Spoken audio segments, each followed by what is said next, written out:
Everyone, मेरा नाम है आशा और आप सभी का स्वागत है the twin Bros YouTube channel में। आज के इस वीडियो में हम CUET geography MCQ series start कर रहे हैं और ये सीरीज का सबसे पहला वीडियो है। And in this video will be covering chapter 1 and unit 1 human geography nature in scope. तो बिना किसी देरी के चलिए शुरू करते हैं। तो सबसे पहला क्वेश्चन है, विच of the following is not a part of human geography. दिए गए ऑप्शंस में से कौन सा ऑप्शन ह्यूमन जियोग्राफी का पार्ट नहीं है।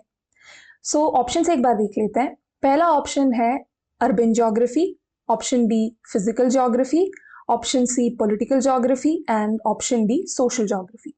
इसका सही आंसर है ऑप्शन बी फिजिकल ज्योग्राफी, क्योंकि फिजिकल ज्योग्राफी अपने आप में ही एक ज्योग्राफी का अलग ब्रांच है। जब हम ज्योग्राफी की बात करते हैं तो दो ब्रांचेस हैं, physical geography and human geography. इसीलिए फिजिकल ज्योग्राफी सही आंसर है, क्योंकि ये ह्यूमन ज्योग्राफी का पार्ट नहीं है बल्कि एक अलग ब्रांच है। और ह्यूमन ज्योग्राफी में हम ये स्टडी करते हैं कि कैसे फिजिकल एनवायरनमेंट इंटरैक्ट कर रहा है सोशियो कल्चरल एनवायरनमेंट के बीच में, यानी कि ह्यूमन सोसाइटी और फिजिकल एनवायरनमेंट के बीच के इंटरैक्शन और चेंजिंग रिलेशनशिप को हम ह्यूमन ज्योग्राफी में स्टडी करते हैं। और इस क्वेश्चन का सही आंसर है फिजिकल ज्योग्राफी, क्योंकि वो ह्यूमन ज्योग्राफी का पार्ट नहीं है बल्कि एक अलग ब्रांच है। Next question, which element is called mother nature. हम किसे मदर नेचर बोलते हैं? सो सही आंसर है फिजिकल एनवायरनमेंट। तो हम अपने फिजिकल एनवायरनमेंट को मदर नेचर, माँ का दर्जा देते हैं। जो प्रिमिटिव सोसाइटीज थे, जो नेचर पे कंप्लीटली डिपेंड कर रहे थे, वो नेचर को रिस्पेक्ट करते थे, नेचर की फ्यूरी से डरते थे और उन्होंने नेचर को माँ का दर्जा दिया था। So which element is called mother nature? Physical environment. Next question, who gave this following definition? Human geography is the study of the changing relationship between the unresting man and the unstable earth. Option एक बार देख लेते हैं। Option A LNC Semple, option B Ratzel, option C Alexander von Humboldt and option D Karl Ritter. तो सबसे पहले ये definition का मीनिंग भी एक बार समझ लेते हैं। इस डेफिनेशन में तीन चीजें हैं, changing relationship, unresting man and unstable earth. Human geography क्या स्टडी करता है? ह्यूमन जियोग्राफी उस चेंजिंग रिलेशनशिप को स्टडी करता है जो ह्यूमन और अर्थ के बीच में हो रहा है। और यहाँ पे जो मैन है वो अनरेस्टिंग मैन है, जिसके नीड्स कभी खत्म नहीं हो रहे हैं, नीड्स बढ़ते जा रहे हैं। और अनस्टेबल अर्थ जो स्टेबल नहीं है, जो हर पल बदल रहा है। तो इसी अनरेस्टिंग मैन और अनस्टेबल अर्थ के बीच के रिलेशनशिप को, जो रिलेशनशिप भी बदल रहा है, चेंजिंग रिलेशनशिप, इसे जब हम पढ़ते हैं ये ह्यूमन ज्योग्राफी के अंडर आता है। और ये डेफिनेशन दिया है LNC सैंपल ने। तो इस क्वेश्चन में हमने सिर्फ एक ही डेफिनेशन दिया है, लेकिन आपको बाकी सारे ज्योग्राफर्स का भी डेफिनेशन एक बार देख लेना है। जैसे कि रैडसेल का डेफिनेशन क्या है ह्यूमन ज्योग्राफी के लिए, Paul Vidal de la Blache, तो इनका भी डेफिनेशन आपको एक बार अच्छे से देख लेना है। Question, which of the following points is true about human geography. तो यहाँ पे दो स्टेटमेंट्स दिए गए हैं और हमें सही स्टेटमेंट को आइडेंटिफाई करना है। Statement 1, Human geography is the synthetic study of relationship between human societies and earth surface. अब हमें देखना है ये स्टेटमेंट सही है या गलत है। ये स्टेटमेंट सही है क्योंकि वाकई में ह्यूमन ज्योग्राफी ह्यूमन सोसाइटीज और अर्थ सरफेस के बीच के रिलेशनशिप को ही स्टडी करते हैं। Second statement, human geography assumes a highly interdisciplinary nature. ये स्टेटमेंट भी सही है क्योंकि ह्यूमन ज्योग्राफी का इंटरफेस है कई सारे डिसिप्लिन्स के साथ। ह्यूमन ज्योग्राफी में पॉलिटिकल ज्योग्राफी है, सेटलमेंट ज्योग्राफी है, इकोनॉमिक ज्योग्राफी है, सोशल ज्योग्राफी है, कई सारे अप्रोचेस हैं। तो human geography assumes a highly interdisciplinary nature. तो सही आंसर है option C, both 1 and 2। Next question, human beings interact with their physical environment with the help of dash. किस चीज के मदद से ह्यूमन बीइंग्स अपने फिजिकल एनवायरनमेंट के साथ इंटरैक्ट करते हैं? सही आंसर है टेक्नोलॉजी। टेक्नोलॉजी की मदद से ह्यूमन बीइंग्स फिजिकल एनवायरनमेंट के साथ इंटरैक्ट करते हैं और ये टेक्नोलॉजी वो तभी डेवलप कर पाते हैं जब वो नेचर के बारे में नॉलेज इकट्ठा करते हैं और नेचुरल लॉस को समझते हैं। तो नेक्स्ट क्वेश्चन जो है ये असर्शन रीजन बेस्ड क्वेश्चन है। तो इस क्वेश्चन में हमारे पास एक असर्शन है और एक रीजन है, यानी कि हमारे पास दो स्टेटमेंट है, जो कि एक असर्शन और एक रीजन है। अब हमें सबसे पहले देखना है कि क्या ये दोनों स्टेटमेंट सही हैं। अगर सही है तो हमें ये नेक्स्ट देखना है कि क्या रीजन असर्शन को एक्सप्लेन कर रहा है, और हमारे पास 4 ऑप्शन भी है। मैं पहले एक बार समझा देती हूँ 4 ऑप्शंस क्या क्या है। जब भी हमें कोई असर्शन रीजन क्वेश्चन मिलता है तो हमारे पास 4 ऑप्शन होते हैं। सबसे पहला ऑप्शन की असर्शन भी सही है, रीजन भी सही है, और रीजन असर्शन का करेक्ट एक्सप्लेनेशन, यानी कि रीजन और असर्शन में एक लिंक बैठ रहा है। Reason is the correct explanation of assertion. Option B ये है कि असर्शन और रीजन दोनों सही हैं, लेकिन रीजन असर्शन का करेक्ट एक्सप्लेनेशन नहीं है। ऑप्शन सी असर्शन सही है लेकिन रीजन गलत है। ऑप्शन डी असर्शन गलत है लेकिन रीजन सही है। तो ये 4 ऑप्शन है। अब जो जो भी स्टेटमेंट हमें दिया जाता है, हमें यही 4 ऑप्शन में से कौन सा ऑप्शन सही है ये ढूंढना होता है।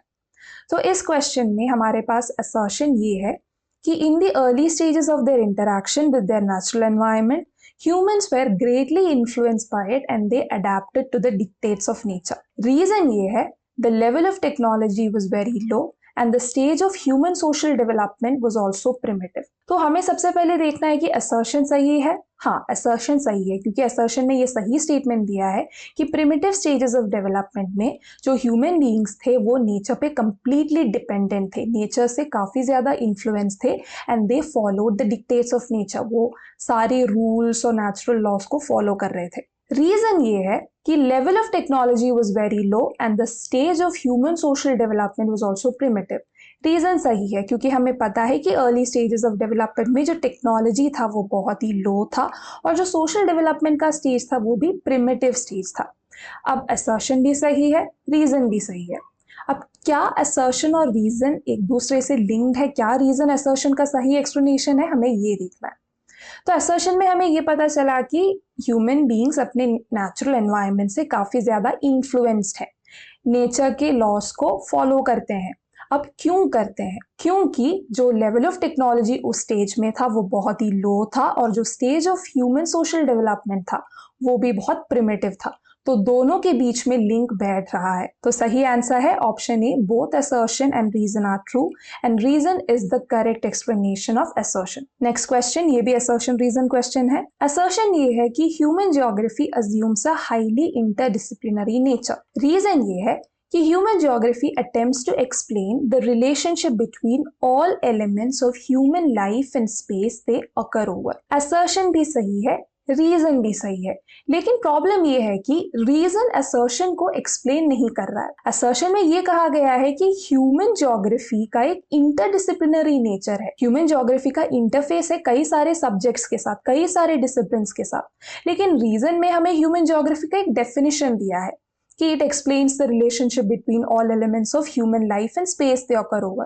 तो assertion और reason सही तो है, लेकिन इन दोनों के बीच में कोई लिंक नहीं बैठ रहा है। Reason is not explaining the assertion. So option B सही है, both assertion and reason are true, but reason is not the correct explanation of assertion. Next question, assertion ये है कि primitive societies lived in complete harmony with their natural environment. Reason है the socio-cultural environment for such societies become the mother nature. Assertion सही है क्योंकि जो primitive societies थे वो नेचर के साथ complete harmony में रहते थे, नेचर की रूल्स को फॉलो करते थे, नेचर पे completely dependent थे, and they lived in complete harmony with their natural environment. पर रीजन गलत है।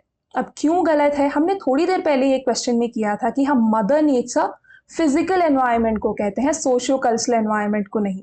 रीजन में ये कहा गया है कि socio cultural environment for such societies, such primitive societies become the mother nature. ये गलत है क्योंकि physical environment for such human societies, primitive societies become the mother nature. तो इसीलिए सही आंसर है assertion is true but reason is false.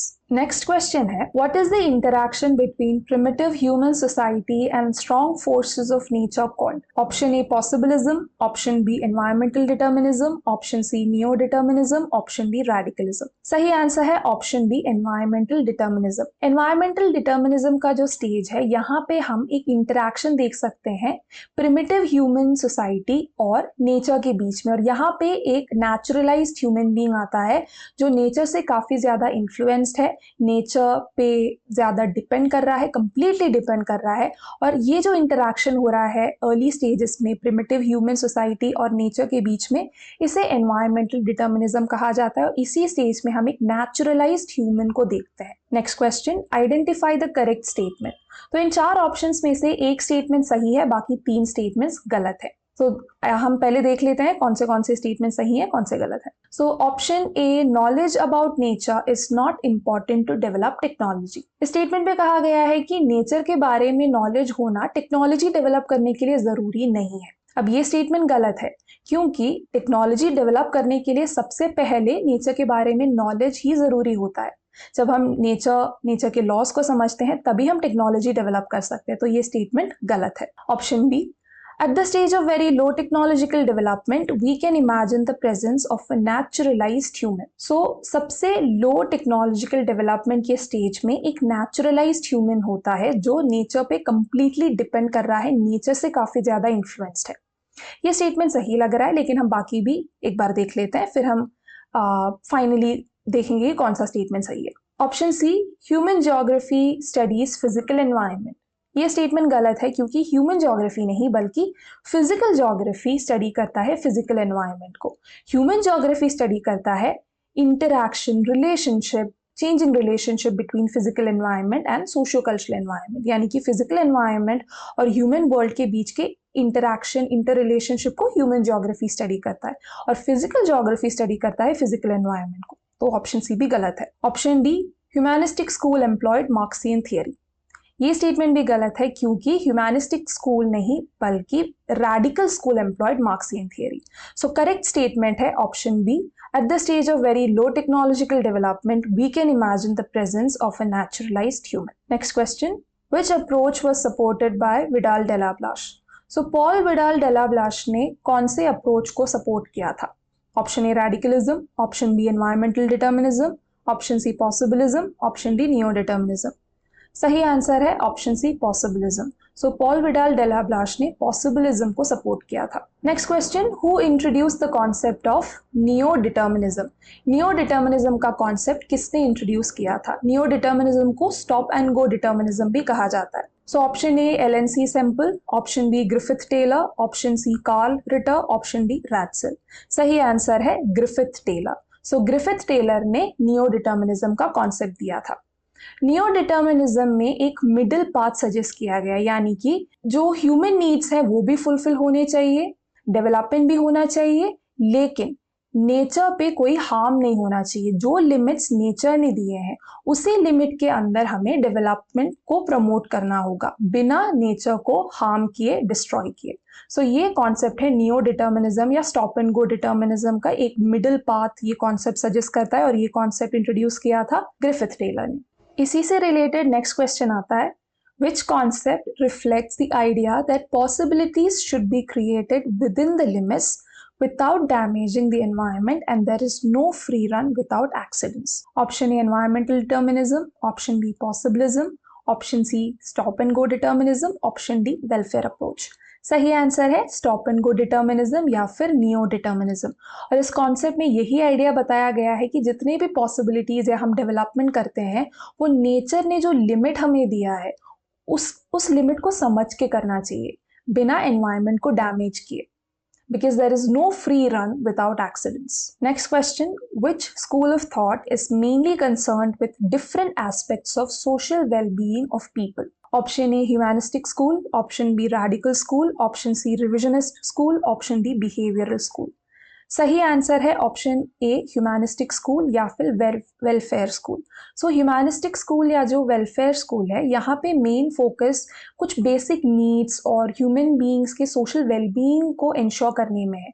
Basic needs, housing, access to water, access to food, education, health, sanitation, ये कुछ basic needs हैं जो social wellbeing को ensure करते हैं। So humanistic school is mainly concerned with different aspects of social wellbeing of people. Humanistic school को welfare school of thought भी कहा जाता है। Next question, which school of thought employed Marxian theory to explain the basic cause of poverty, deprivation and social inequality? Option A, welfare school, option B, radical school, option C, behavioral school and option D, revisionist school. सही answer है option B, radical school. So radical school ने Marxian theory की मदद से poverty, deprivation, social inequality के causes को study करने की कोशिश की है। So the answer is radical school. Next question है, arrange the following approaches to their periodical development. तो ये जो 4 अप्रोचेस हमें दिए गए हैं, हमें इन्हें क्रोनोलॉजिकल ऑर्डर में अरेंज करना है। ये जो 4 अप्रोचेस हैं, ये टेबल 1.1 से लिए गए हैं। इस चैप्टर में टेबल 1.1 और टेबल 1.2 एमसीक्यूज के लिए बहुत ही ज्यादा इंपॉर्टेंट है। कई सारे एमसीक्यूज बन सकते हैं, इसीलिए हमें इन 2 टेबल्स को स्किप नहीं करना है। Coming back to the question, इस क्वेश्चन में 4 अप्रोचेस को हमें क्रोनोलॉजिकल ऑर्डर में अरेंज करना है। 4 ऑप्शंस भी है। Option A 1 3 4 2, option B 1 2 3 4, option C 4 2 3 1 and option D 2 4 3 1। तो सबसे पहले इन अप्रोचेस को देख लेते हैं। तो सबसे पहले जो क्रोनोलॉजिकल ऑर्डर में ऊपर आता है वो है एक्सप्लोरेशन एंड डिस्क्रिप्शन का स्टेज। ये अर्ली कॉलोनियल पीरियड में ये स्टेज आता है जहां पे नए लैंड को एक्सप्लोर किया जाता है और वो जो लैंड एक्सप्लोर किया जाएगा उसका डिस्क्रिप्शन लिया जाता है, जो जोग्राफर्स और ट्रैवलर्स के अकाउंट्स में से हमें मिलता है। सबसे पहला स्टेज है एक्सप्लोरेशन एंड डिस्क्रिप्शन का अर्ली कॉलोनियल पीरियड में। दूसरा स्टेज आता है regional analysis late colonial period में। रीजनल एनालिसिस में जो ब्रॉड ऑब्जेक्टिव है वो ये है कि अगर हमें किसी रीजन को समझना है, अगर एक कंप्लीट अंडरस्टैंडिंग चाहिए, तो उस रीजन के हर एक एस्पेक्ट को, हर एक पार्ट को समझना होगा। जब हम हर एक पार्ट को समझेंगे तब हमें उस पूरी चीज के बारे में, होल की अंडरस्टैंडिंग होगी। तो सेकेंड स्टेज है regional analysis late colonial period में। थर्ड है एरियल डिफरेंशिएशन का अप्रोच। एरियल डिफरेंशिएशन का अप्रोच 1930s और जो इंटर वॉर पीरियड था तब एरियल डिफरेंशिएशन का अप्रोच आता है। यहाँ पे जो ऑब्जेक्टिव है वो ये है कि हर एक रीजन यूनिक है, अलग है, उस यूनिक एस्पेक्ट को समझना और ये जानना कि क्यों रीजन्स एक दूसरे से अलग है, क्या यूनिक एस्पेक्ट है। तो थर्ड स्टेज है एरियल डिफरेंशिएशन का, 1930s में आता है। लास्ट स्टेज है spatial organisation, late 1950s and late 1960s। तो स्पेशल ऑर्गेनाइजेशन लास्ट स्टेज है और इसी से एसोसिएटेड है कंप्यूटर्स का यूज, टूल्स का यूज, सोफिस्टिकेटेड टूल्स का यूज और क्वांटिटेटिव रेवोल्यूशन का फेस। इसी से रिलेटेड हम एक क्वेश्चन आगे करने वाले हैं। तो अगर हम इन्हें क्रोनोलॉजिकल ऑर्डर में अरेंज करें तो सबसे पहले आता है exploration description, then regional analysis, then areal differentiation and last में आता है स्पेशल ऑर्गेनाइजेशन। तो सही आंसर है option D 2 4 3 1। Next question, which of the following approach is associated with the phase of quantitative revolution. So quantitative revolution से कौन सा phase associated है? Option A areal differentiation, option B spatial organisation, option C humanist approach and option D regional analysis. हमने just अभी ये पढ़ा है कि जो क्वांटिटेटिव रेवोल्यूशन का फेज है वो एसोसिएटेड है स्पेशल ऑर्गेनाइजेशन से। इस स्टेज में हम कंप्यूटर, सोफिस्टिकेटेड टूल्स का इस्तेमाल देखते हैं और यही एसोसिएटेड है फेज ऑफ क्वांटिटेटिव रेवोल्यूशन से। So spatial organisation is associated with phase of quantitative revolution. So that's all from my side. ये था human geography nature and scope का चैप्टर। हमने सबसे इंपॉर्टेंट एमसीक्यूज कवर कर लिए हैं। अगर आपको वीडियो अच्छी लगी तो ज़रूर लाइक करना, चैनल को ज़रूर सब्सक्राइब करना और अपने दोस्तों के साथ ज़रूर शेयर करना। अगर कोई भी डाउट है तो आप कमेंट सेक्शन में पूछ सकते हो। जल्दी ही नेक्स्ट चैप्टर के साथ मिलते हैं। Thank you.